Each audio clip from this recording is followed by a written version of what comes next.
Johor, சபா மற்றும் கூட்டரசு பிரதேசமான Labuan ஆகிய மாநிலங்களில் இன்று மதியம் வரை இடியுடன் கூடிய மழை, பலத்த மழை மற்றும் பலத்த காற்று வீசும் என்று எதிர்பார்க்கப்படுவதாக மலேசிய வானிலை ஆய்வு மையம் மெட் மலேசியா அறிவித்துள்ளது. மலேசிய வானிலை ஆய்வு மையம் வெளியிட்ட ஓர் அறிக்கையில் இந்த எச்சரிக்கையானது ஜொகூரில் உள்ள Pontian, Kulai, Kota Tinggi, Johor Bahru ஆகிய பகுதிகளையும் உள்ளடக்கியுள்ளது என்று தெரிவித்தது.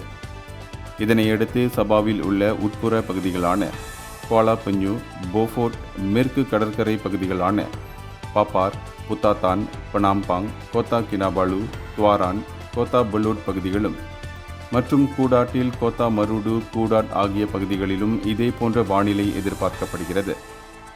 இந்த கடுமையான வானிலையை எதிர்கொள்ள பொதுமக்கள் விழிப்புடன் இருக்குமாறும் அதிகாரப்பூர்வ வானிலை ஆலோசனைகளை பின்பற்றுமாறும் வலியுறுத்தப்படுகின்றனர். இந்தியர்களின் இதய குரல் மக்களோசை.